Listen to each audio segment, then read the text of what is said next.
Only child left after the Comanche raid. A cowboy took her in and gave her a home. The rope was still wet. That's what I remember first, not the smoke, not the flies already working at things they had no business working at. The rope.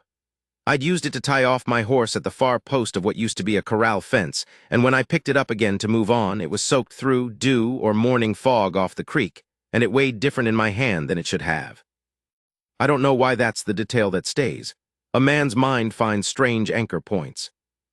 I'd been riding south from Amarillo, no particular urgency, doing what I'd done most of my years, moving between one place I didn't need to be and another one just like it. 49 years old. Lean the way a man goes lean when cooking for himself over 30 years. Not sick lean, just worn down to the necessary parts, same as a saddle that's seen weather. My name is Caleb Doss. Was, is, still is, I suppose, though for a long time I wasn't sure what use I had for it. The homestead was set back off the trail maybe 300 yards. You could smell it before you could see it right. Smoke, but old smoke, the kind that's gone cold and turned to that heavy gray ash smell that sits low to the ground. I'd known that smell before, knew what it usually meant. I pulled my hat down and rode toward it anyway, because whatever kind of man I was at 49, I was still the kind who rides toward a thing rather than away from it. The house was a soddy, or had been. One wall still stood. The roof beams had fallen in and charred to nothing. There was a wagon overturned in the yard, one wheel missing, the canvas burnt away, and the frame of it skeletal and black. A man lay near the well. A woman lay near the door. I won't say more about them than that. They were gone, and the manner of it was the Comanche's work. And if you've ridden this country long enough, you know what that looks like, and you don't need it described to you. Two others further off, a boy and a man who might have been a hand, same. I sat my horse for a minute, just sat. Then I heard it. It wasn't crying. I want to say it was crying because that's the thing you'd expect, but it wasn't. It was breathing. Specific and careful, the way a person breathes when they have decided that silence is the only safe thing left in the world. Coming from behind the well housing, the flat stone slab on the far side. I got down slow and I walked slow, and I didn't make any more noise than I had to. And I came around the side of that well, and there she was. A girl, maybe 8 years old, maybe 9. Hard to tell, she was small even for 8. She had dark hair that'd been braided, but the braid was half undone and full of grit and bits of straw. She had her knees pulled up to her chest and her back against the stone and her eyes open and fixed on nothing in particular, the way eyes go when they've seen too much and have decided to go somewhere else for a while. She didn't look at me when I came around the well, didn't react at all. I crouched down to her level. I remember my knees aching doing it, which is a stupid thing to remember. And I said, quiet as I could manage it, that she was going to be all right now, that the bad men were gone. She didn't move.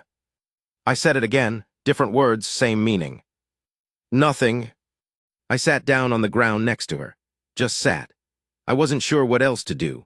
My horse cropped at what grass it could find near the fence post, and the morning light came up slow and amber-colored, and somewhere far off a meadowlark sang twice and went quiet. After a while, I couldn't tell you how long, the girl put her hand on my arm. Not grabbing, not clutching. Just laid it there, the way you might lay your hand on a fence post to check if it was solid. I didn't move.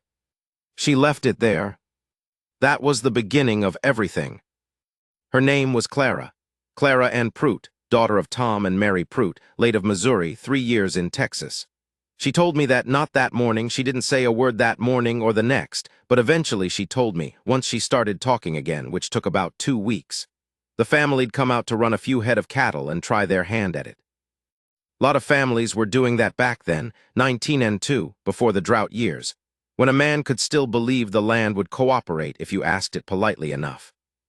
I buried them, all 4. It took most of the day. The ground was hard and I only had a short-handled spade from the wreck of the wagon, but I dug them down proper and I found a Bible, singed at the cover but the pages mostly intact, and I said what I remembered of the appropriate words over each of them, which wasn't much. I'm not a church man, never have been, but I did the best I could by them, and then I put rocks over the mounds because I didn't have boards for markers and I didn't want the coyotes at them. Clara sat near the well the whole time I worked. She'd moved a little, she'd wrapped herself in a saddle blanket I'd laid near her, though I hadn't seen her move to do it. She watched me dig, never looked away, never said anything. When I was done, I went back to her and crouched down again and asked her was there any family she knew of. Anybody I could take her to. She shook her head. That was the first response she gave me. Just that small movement, like she was saving her words for when they'd matter. I looked at her for a while, looked at the ruined homestead, looked at the 4 low mounds. I said, all right then. She'd ride with me until we sorted something out. She stood up when I said that. Just stood up, still wrapped in the blanket, and walked to my horse and waited there. Like she'd been waiting for someone to make a decision and was relieved not to have to make one herself. I lifted her up into the saddle and then swung up behind her, and we rode south. I want to tell you I knew what I was doing. I want to tell you I had a plan, some vision of how this would all sort itself out.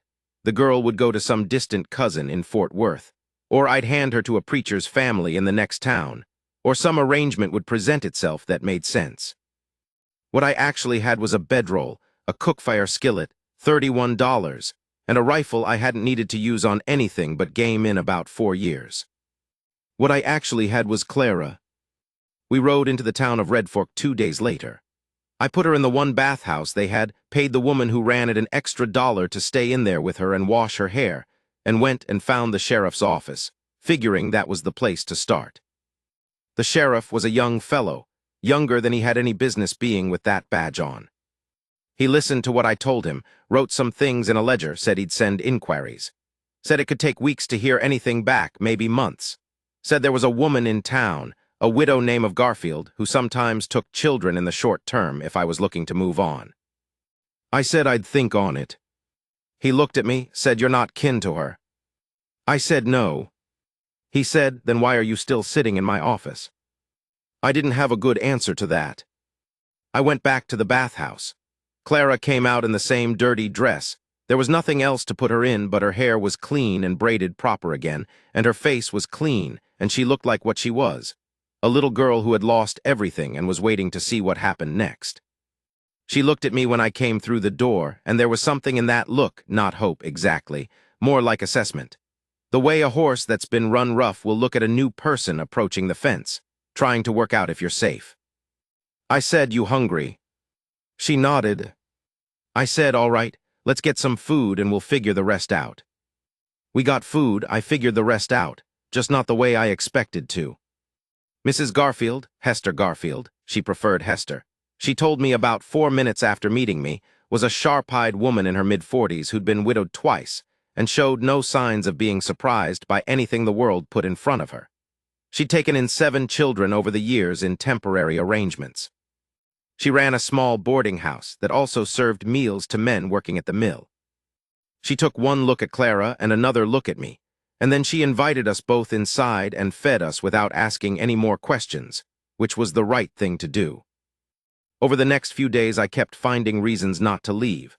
Clara was getting her footing. She'd started talking a little, mostly to me, mostly at night when we'd sit on the porch steps of Hester's place, and I'd smoke one of the 2 cigarettes I allowed myself a day, and she'd watch the dark.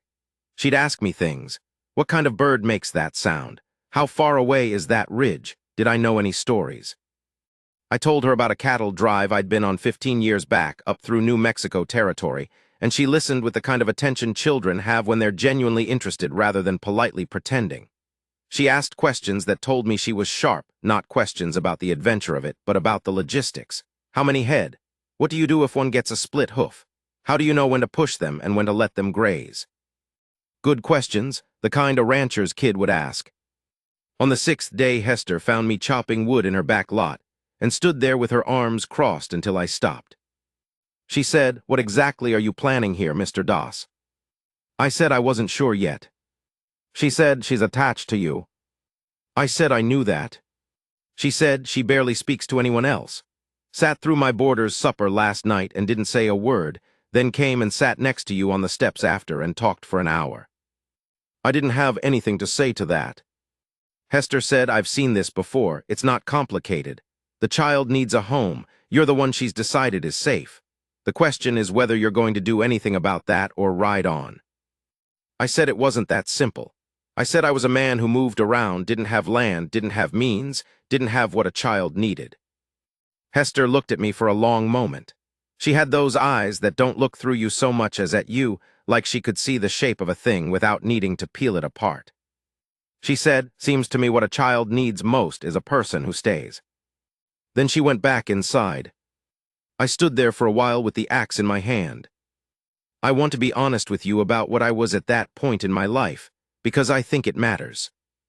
I was not a bad man, I want to say that clearly. I hadn't been a bad man for a long time if I ever had been. But I was a man who had made a practice of not being needed.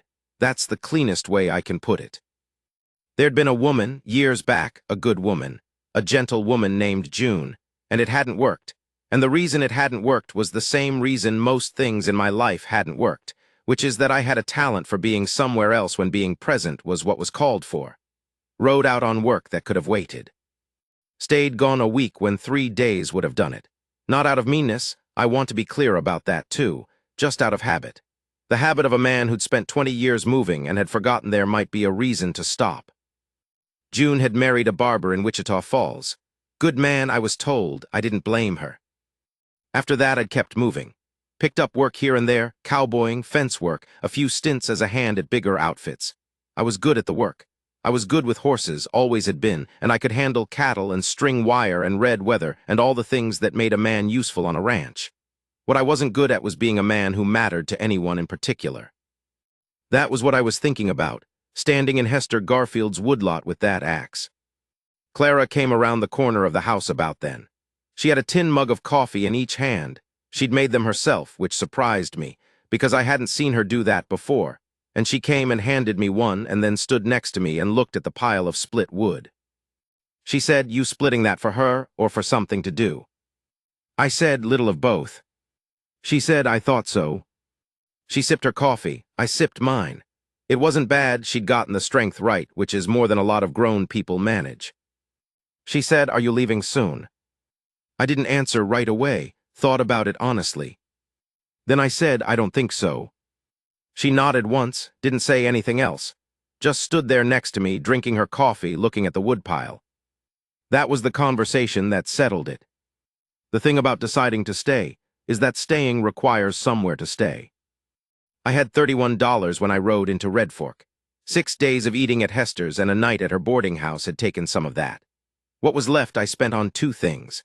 A pair of boots for Clara, hers were through at the sole, and a conversation with a man named Aldous Freed, who owned a piece of land about 4 miles outside of town that he was trying not to lose. Freed was in trouble the way a lot of men were in trouble in those years, overextended, a bad winter, cattle prices down. He had 80 acres, a working well, and the ruins of a house that burned 2 years back, and he needed money and labor both. I told him what I had and what I could do. We made an arrangement. I'd work the land and the cattle for a wage and build a house on the north section in exchange for the right to stay on it. If I stuck 3 years, he'd deed me the north 20 acres outright. It wasn't complicated. It was the kind of deal men made out here all the time. You trade your back and your time for something that might eventually become real. I went back to Hester and told her what I'd arranged. She listened and then she said, "And the girl?" I said Clara would be with me. She said, "You know, that's not a simple thing. People will have opinions." I said I didn't much care about people's opinions, which wasn't entirely true but was true enough. She looked at me for a moment and then she did something I wasn't expecting. She smiled. Not a big smile. Just a small, decisive one, like she'd made up her mind about something. She said she had a few things Clara could use, dresses her daughter had outgrown, a hairbrush, some books. She'd put them in a box. I said that was generous. She said that child looked at you the way children look when they've found the one person they trust. I've seen it enough times to know what it means. You keep hold of that. I will not tell you those first months were easy. I will not dress it up. The house I built on the north section started as 2 rooms and a sleeping loft. I had some carpentry skill, not a lot enough to make walls that stood straight, and a roof that kept weather out mostly. I framed it out of timber I hauled from the creek bottom, and the window glass I bought in town piece by piece when I had money for it. The first winter we had oilcloth over the windows, and a stove that drew bad when the wind came from the east and burned through wood faster than I liked. Clara slept in the loft, I slept below, we were warm enough. She was, and this is the thing that still gets to me when I let myself think on it, she was useful from the start in a way I hadn't expected. Not because I needed her to be, but because it was in her nature. She was the daughter of a man who'd tried to work a ranch with not much, and she'd grown up knowing how things got done. She could cook better than me by the second month. She had her mother's recipes in her head, and a patience with a fire that I never had. And she kept the place tidy without being asked, and had a system for things that I didn't argue with because it worked. She also had opinions, strong ones as it turned out. That spring I bought 2 horses from a man passing through who was selling off stock to make distance. One was a solid sorrel gelding, good for work. The other was a gray mare that everyone told me was too spooky to be worth the feed, and they weren't wrong. She startled at shadows and had a bad habit of pulling left when she didn't want to go forward. Clara took one look at the mare and said she wanted to work with her. I said that horse would put her on the ground inside a week. She said maybe, but she's not mean, she's scared. There's a difference. I didn't have a good argument against that, so I said fine and watched from a careful distance while over the next 3 weeks Clara spent her spare time with that mare in the small pen I'd built. She didn't push her. She just went in and stood near her and did nothing. Then she started moving around her. Then she started touching her. By the end of the month, she had the mare eating out of her hand, and 2 weeks after that, she'd put a saddle on her without a fuss. Town people saw her riding that horse that fall. She named her Ivy. And more than one man stopped me to say they didn't know I had a daughter who could work horses like that. I said she wasn't my daughter. They said, well, she rides like yours. I didn't argue that point. The paperwork took a long time. That's the part people don't know about, how much paper it takes to make a thing official that everybody around you has already decided is real. The sheriff in Red Fork sent inquiries for 8 months. 2 letters came back. One from a cousin of Tom Pruitt's in Kansas City who said he couldn't take a child, money being tight. One from Mary Pruitt's sister in Missouri who had 6 children of her own and was sorry for the loss.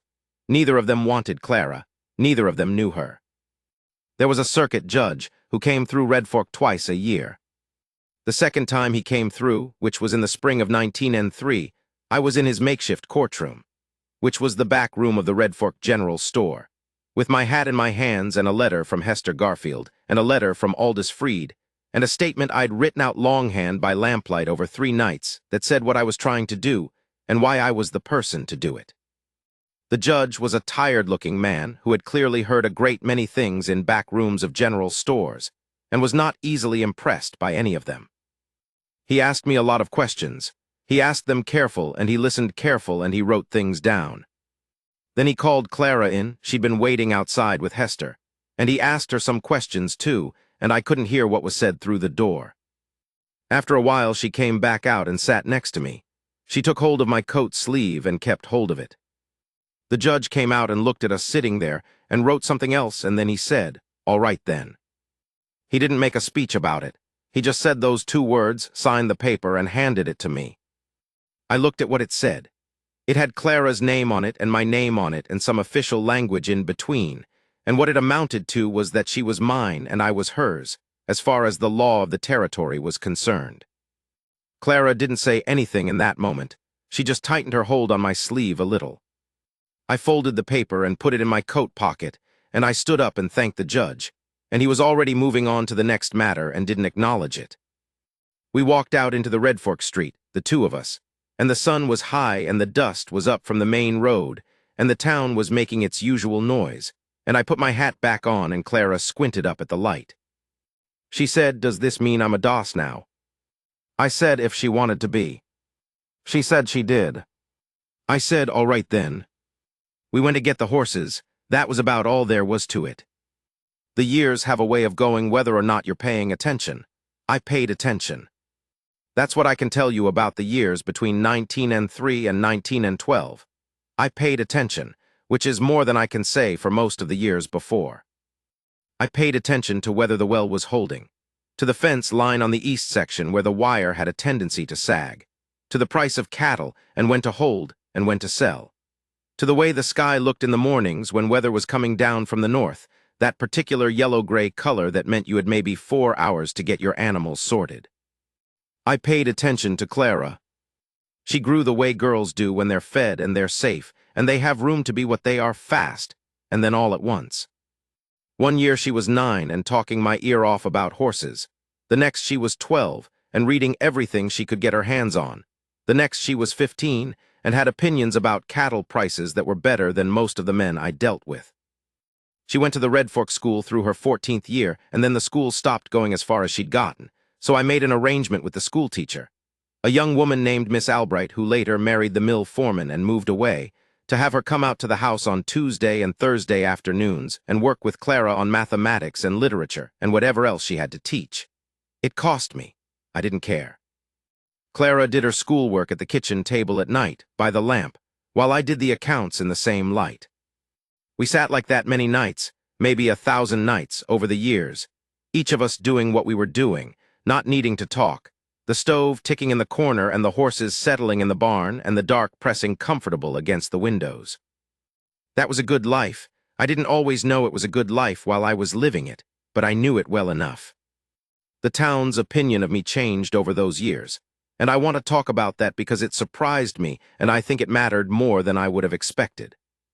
When I first came to Red Fork and set up on Freed's land, I was nobody in particular. A drifter with a girl in tow and a piece of worked ground. People were polite in the way frontier people are polite, which is to say they didn't say anything rude to your face, but you could feel the reserve.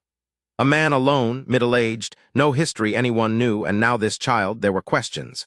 I heard some of them second-hand. What I did over the years was work. That was really all I did. I worked the land and I worked cattle and I built the house out from 2 rooms to 4 rooms and then added a porch that wrapped the south side. And I got my 20 acres from Freed and then bought another 40 from him when he decided he was done with Texas and moved his family to Arizona. I built the fences right and maintained them, which sounds like a small thing, but is the kind of thing people in cattle country notice. I fixed my neighbor's fence when it came down in the storm of 1907 and charged them nothing. And I helped pull a neighbor's wagon out of a creek, crossing in the spring of 1909, without being asked to stop and help. None of this was strategy. I wasn't performing. I was just living like a man who planned to stay in one place, which is all that means, I think. You take care of things as though they're yours for good, and you help the people around you because they're the people around you, and you keep your word when you give it. By about 1908, I noticed that men who'd been polite but reserved had become something else. Friendly, some of them. The sheriff, a new one by then, a man named Briggs, older and more substantial, would stop and talk when he came through, and the talk was real rather than careful. The man who ran the feed store gave me a good rate and said it was because I was reliable. Aldous Freed, before he left, shook my hand one evening and said I'd made something of that land, and he was glad it had gone to a man who'd use it. That's not nothing, for a man who spent 20 years being known by nobody. Clara noticed it before I said anything about it. She was about 12 when she said to me, out of nowhere, one evening at supper, that people respected me. I asked what made her say that. She said, I hear what they say at school, the other kids, what their parents say about you. I asked what they said. She looked at her plate for a moment. Then she said that you're a fair man, that you're honest, that you didn't have to take me in and you did right by it. That landed somewhere I didn't expect it to. I said I didn't do anything special. She said that's what they think is special. We didn't say much else about it. We finished supper and she washed the dishes and I went out and checked on the horses, and the whole time I was doing that I was thinking about what she'd said. That they thought the ordinary thing was special. That just staying and doing the work and being what you said you were, that was the thing that distinguished a man out here. I suppose that should have been obvious to me. Maybe it was. Maybe I just needed someone to say it. She was 17 when a boy started coming around. His name was Thomas Edie, son of the Edie family who ran the biggest outfit east of town. Good family. Good boy as far as I could tell, tall and quiet and polite, and he had the kind of eyes that looked at Clara and actually saw her, which is not as common as it should be. He came to the house first time on a Saturday morning with a reason about buying a horse that was transparent enough to be almost charming. I didn't have a horse for sale, but I heard him out and then told him to come sit on the porch and I'd see about some coffee. I made the coffee, brought it out, sat in the other chair. He was nervous. I could see it in the set of his hands. I said, you haven't come about any horse. He got red in the face. He said, no, sir. I said, all right. He asked about Clara, careful and respectful, what her interests were, whether I thought she'd be amenable to company. He used the word amenable. I didn't say anything about the word. I told him what I thought was honest, that Clara made her own decisions about most things and had since she was 8 years old, and that my only concern was that she be treated as the intelligent and capable person she was, that I would not take kindly to any man who tried to make her small. He nodded and said he understood, and I believed he meant it. Clara was in the kitchen and had been hearing all of this through the window, which she admitted later. When I went inside and said Thomas Edie was on the porch and had something he wanted to say to her, she dried her hands on the dish towel and went out without looking flustered, and I thought, that's who she is. Not flustered, not in a hurry, just clear. I went out and did some unnecessary work in the barn for the next hour. Those 2 years, 17 and 18, 19 and 12, and 19 and 13, those are the years I'm least sure how to talk about. Not because anything bad happened. Because of what did happen, which was that Clara was becoming herself, the full version of herself, and I was watching it and trying to stay useful and not get in the way of it. She had a gift with the land by then. I don't say that to claim credit for it. Some of it was her own nature. Some of it was just being raised in a place and learning its habits. But she could look at a field and tell you what it needed. She kept a notebook. She'd been keeping it since she was 13, with observations about the seasons and the grass and the cattle's behavior, and she'd refer to it and make predictions that were usually right. She also had, by 19 and 12, more formal education than almost anyone in Red Fork. She'd written away for books.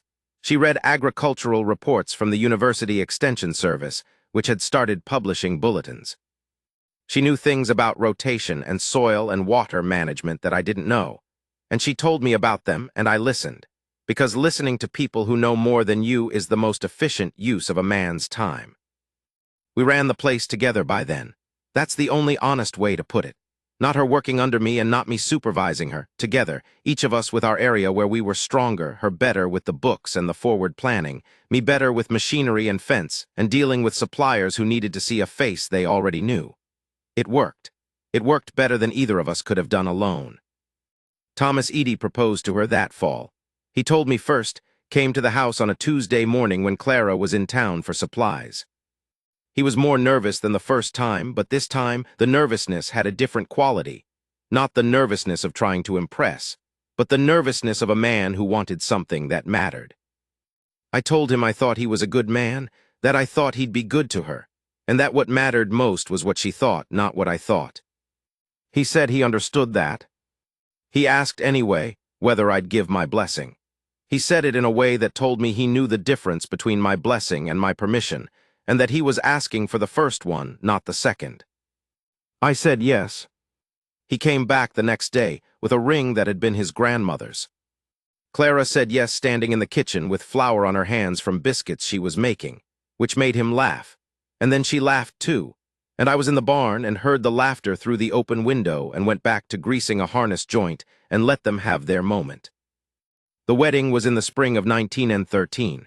They had it in the Methodist church in Red Fork, because Thomas's family were Methodists and Clara had no strong feelings about denominations. I sat in the front pew on the bride's side, which I was told was the correct place for a father to sit. I wore my good coat. It was not a fancy coat. It was just a coat I'd bought 10 years before and maintained well and didn't wear unless there was a reason to wear it. I'd had it cleaned in town the week before, and the woman at the laundry had gotten most of the set-in dust out of it. Clara walked down the aisle on my arm. She was in a cream-colored dress she and Hester Garfield had worked on together. Hester was still in Red Fork, still running the boarding house, one of those women who outlasts everything around her through sheer capability. Clara had her mother's dark hair pinned up with a comb she'd found at the bottom of the box Hester had given her all those years ago in those first hard weeks. She'd kept that comb. I knew it, and she knew I knew it.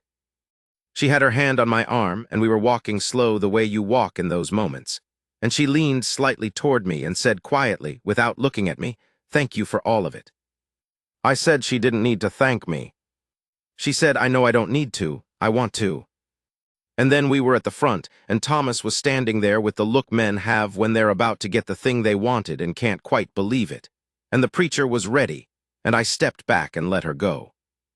I sat down in the front pew. There was a woman to my right, one of the Edie family, a cousin I think, and she leaned toward me during the ceremony and whispered that Clara was just beautiful. I said yes, she was. She said, "You must be so proud." I said I was. She said, "It's a wonderful thing you did for her." And I'll tell you what I thought right then, sitting in that pew in my good coat that still had some dust in the collar despite the cleaning. I thought she had it exactly backward. I thought it was the other way around. I thought whatever good had come to me in the last decade, the land, the belonging, the fact that men in this town knew my name and meant something respectful by it, the fact that I knew what my days were for when I woke up in the morning, all of it traced back to that morning behind the well. I thought about the rope, wet in my hand. I thought about a little girl who'd laid her hand on my arm to check if I was solid. I had been, or I'd tried to be. She and Thomas took over the Edie spread when his father retired in 1915. That put them 8 miles from my place. 8 miles is nothing out here. A morning ride, a half-hour in the truck after Thomas bought one of the first automobiles in that part of the county, which happened in 16 and which I was deeply suspicious of and eventually came to respect. I kept the land. Of course I kept it. I had the full 60 acres now. I'd bought a piece from a neighbor who'd moved on, and I worked it with a hired hand named Guillermo who was better than me with cattle and about as good as me with everything else, and we ran a tight operation. Clara came every Sunday. That was the agreement, never formally stated. She just came every Sunday and brought food more than I needed and stayed until mid-afternoon. Thomas came when he could, and I liked him more the more I knew him, which is the right direction for things to go. He was a steady man, and he worked, and he didn't complain, and he looked at Clara the way I'd hoped a man would look at her. They had a son in 17. They named him Caleb Thomas Edie, which I didn't ask for and wasn't expecting, and which put me, I'll say it, put me somewhere I hadn't been in a very long time. I held that boy in the kitchen of Clara's house, and he was small the way newborns are small, improbable, and serious-faced. And Clara was watching from the bed, tired and satisfied, and she said, "Now you have to stick around to teach him things." I said I planned to. She said, "Good. He's going to need someone patient with him. Thomas isn't patient." Thomas, from the doorway, said he was plenty patient. Clara said, "You've been patient for 3 hours, and you're already pacing." He said he was just stretching his legs. The baby was unimpressed by all of it. I shifted him to my other arm, and he settled without any complaint and looked up at me with the unfocused look of a person who has just arrived and hasn't figured out what to make of where he's ended up. I knew the feeling. I'm going to tell you about the day that stays with me most out of all of it. 19 and 19. Clara was 24. The boy Caleb was 2 and into everything and no longer content to be held. Thomas was down with a fever that had gone to his chest, not serious in the end, but it looked serious for a while there. I'd ridden over when Clara sent word, and I stayed 3 days. The 3rd night the fever broke and Thomas slept, and Clara and I sat up late at the kitchen table because neither of us could sleep with the nervous energy of a worry that had lifted but left its shape behind. She made coffee, and we sat with it, and she told me about the improvements they were planning for the South Field, and I listened, and then she ran out of practical things to talk about and went quiet. After a while she said, "Can I ask you something?" I said yes. She said, "Do you ever think about what would have happened if you hadn't stopped that morning? If you'd smelled the smoke and kept going?" I said I thought about it sometimes. She said, "What do you think when you think about it?" I looked at the table, looked at my coffee, thought about how to say a true thing simply. I said I think I would have kept going, down to the next town and the one after that, done some work, moved on again. Gone on that way until I ran out of years and nobody in particular knew I'd been in any of the places I'd been in. She was quiet. I said I don't think I was a bad man, but I think I was a man who was running out of reasons to be much of anything. She put her hand on the table, not reaching for my hand, just laying it there, palm down, the way she had when she was 8 years old and had needed to check if I was solid. She said, "Well, I'm glad you stopped." I said I was too. She said, "You gave me a home. You should know that's what you did, not just a roof, a home. The way it feels to be somewhere that's yours and have somebody who's yours in it. You gave me that." I said she'd done a fair amount for me in return. She said, "It's not a trade, Caleb. That's not how family works." And I thought about that family, the word she used so naturally, the word I'd come to use naturally too, though for a long time it had felt like putting on clothes that didn't quite fit. I thought about how a thing can start as the only available option and become, over time, the truest thing in your life. I said no, I suppose it's not a trade. She took her coffee and looked out the window at the dark. She said, Thomas is going to be fine. I said I knew that. She said, and you're going to come for supper Sunday. I said I would. She said, good. Caleb's been asking for you. He's got it in his head that you know how to make a knife from a single piece of metal, and I told him I didn't know if that was true. I said it was more or less true. She said, then you can explain it to him in about 37 pieces. I said I looked forward to it. We sat there until the sky started going gray at the edges, the two of us, and the house was quiet around us except for Thomas's even breathing from the back room and the sound of the boy turning in his sleep and the coffee getting cold in our cups. That was enough. That was more than enough. That was, if I'm being honest with you, and I've been trying to be honest with you this whole while, that was everything. I'm an old man now. Older than I expected to get, which I think is true for most men who live like I lived in those years. I've been on this land, mine and hers, and then mine again after she and Thomas moved on to the bigger place, for going on 30 years now. The house has 7 rooms and a porch that wraps 3 sides and a barn that's been rebuilt twice and a chicken house that Clara built herself when she was 14 and which is still standing, which tells you something about the quality of her work even at 14. Guillermo's son works the place with me now, which is a fine thing. You watch the next generation come in and you feel a certain rightness about it. The cattle are different than they were, better bloodlines, better weight, because Clara pushed me on that starting about 20 years ago and she was right. Clara and Thomas have 4 children now. The oldest is Caleb, who is 12 and wants to be a horse doctor, which I have told him is an excellent thing to want to be.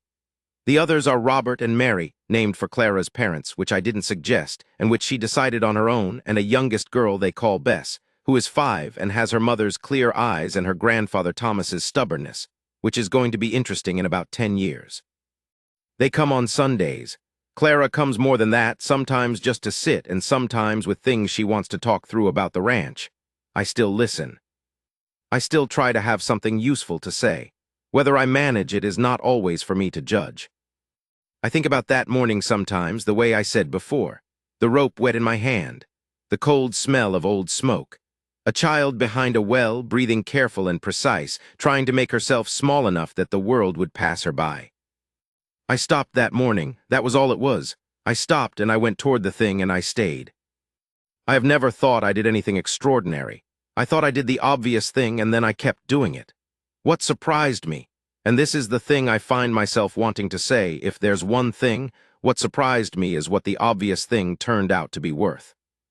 A man can spend a lot of years moving and believe that moving is what he's good at, that some men are built for staying and some for going, and that he's of the second kind. And maybe that was true, or felt true, until the morning something stopped him.